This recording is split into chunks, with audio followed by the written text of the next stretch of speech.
मकर राशीच्या लोकांनो, मे 2026 तुमच्यासाठी थोडा कठीण पण शेवटी प्रगती देणारा महिना ठरणार आहे. या महिन्यात मेहनत जास्त घ्यावी लागेल, पण त्याचे फळ नक्की मिळणार आहे. काही निर्णय तुमचं भविष्य बदलू शकतात, त्यामुळे हा व्हिडिओ शेवटपर्यंत नक्की पहा. मकर राशीच्या लोकांसाठी मे 2026चा महिना मिश्र परिणाम देणारा पण शेवटी प्रगती करणारा राहील. तुमच्या राशीचा स्वामी शनिदेव सध्या द्वितीय भावात गोचर करत आहेत, जे तुम्हाला आर्थिक शिस्त शिकवतील. तसेच पंचम भावातील ग्रहांची स्थिती तुमच्या सर्जनशीलतेवर आणि निर्णय क्षमतेवर प्रभाव टाकेल. आर्थिकदृष्ट्या मे महिना बचतीवर लक्ष केंद्रित करण्याचा आहे.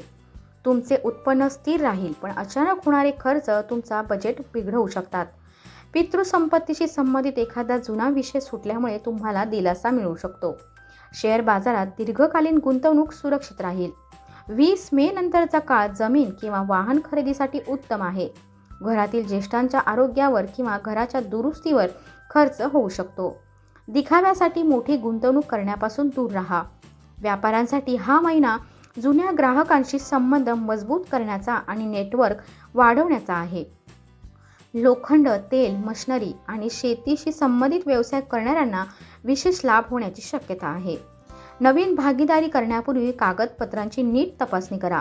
करिअरच्या बाबतीत हा महिना कष्ट आणि संयमाची मागणी करतो. कामाच्या ठिकाणी कामाचा ताण जास्त राहू शकतो. शनीच्या 7.5च्या प्रभावामुळे तुम्हाला वाटू शकते की तुमच्या मेहनतीचे फळ उशिरा मिळत आहे.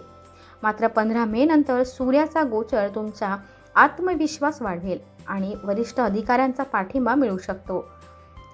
जर तुम्ही नोकरी बदलण्याचा विचार करत असाल तर या महिन्यात घाई करू नका.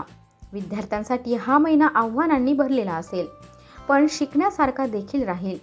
जे विद्यार्थी स्पर्धा परीक्षांची तयारी करत आहेत त्यांना एकाग्रता टिकवण्यासाठी अधिक मेहनत घ्यावी लागेल. तांत्रिक आणि कायदा क्षेत्रातील विद्यार्थ्यांसाठी हा काळ अनुकूल आहे. तुमची तार्किक क्षमता वाढेल. सकाळच्या वेळेत कठीण विषयांचा अभ्यास करा. एकाग्रता वाढवण्यासाठी तुमच्या टेबलवर क्रिस्टल ग्लोब ठेवा. कौटुंबिक बाबतीत तुम्हाला तुमच्या बोलण्यात गोडवा आणावा लागेल. शनीच्या स्थितीमुळे कुटुंबातील सदस्यांसोबत मतभेद होऊ शकतात. विशेषतः लहान भावंडांशी बोलताना संयम ठेवा. आईच्या आरोग्यात सुधारणा होईल, ज्यामुळे तुम्हाला मानसिक शांती मिळेल. वडिलांशी एखाद्या जुन्या गुंतवणुकीबाबत मतभेद होऊ शकतात. महिन्याच्या शेवटच्या आठवड्यात कुटुंबात एखादा छोटा समारंभ किंवा गेट टुगेदर होऊ शकतो, ज्यामुळे नात्यांमध्ये गोडवा वाढेल. कुटुंबात काही समस्या असल्यास शनिवारी कुटुंबासोबत मिळून हनुमान चालीसा वाचा. जीवनसाथी सोबतचे संबंध या महिन्यात सामान्य राहतील.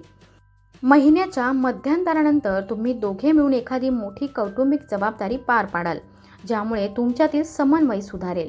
महिन्याच्या शेवटचा आठवडा म्हणजे 24 मे ते 31 मे वैवाहिक सुखासाठी उत्तम आहे.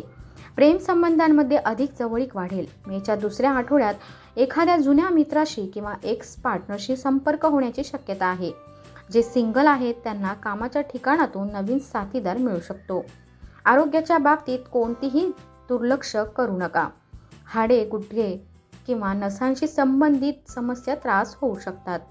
कॅल्शियम आणि विटॅमिन्सची काळजी घ्या. जास्त कामामुळे मानसिक थकवा आणि ताण जाणवू शकतो.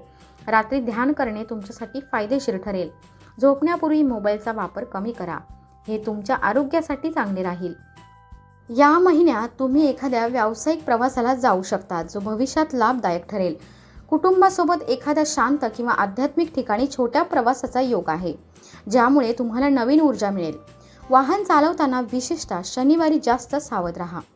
काही खास उपाय: दर शनिवारी शनिदेवाला काळे तीळ आणि तेल अर्पण करा. ओम शन शनेश्वराय नमः मंत्राचा जप करा. गरिबांना काळे कपडे किंवा उडीद डाळ दान करा. हनुमान मंदिरात जाऊन हनुमान चालीसा पठण करा. रोज 10 मिनिटे ध्यान करा. मन शांत राहील. मकर राशीवाल्यांनो, मे 2026 हा महिना मेहनत, संयम आणि शेवटी यश देणारा आहे. योग्य निर्णय आणि धैर्य ठेवलं तर तुम्ही मोठी प्रगती करू शकता. व्हिडिओ आवडला असेल तर लाईक करा, शेअर करा आणि चॅनलला सबस्क्राईब करायला विसरू नका. पुढच्या राशी भविष्यासाठी नक्की भेटूया. धन्यवाद.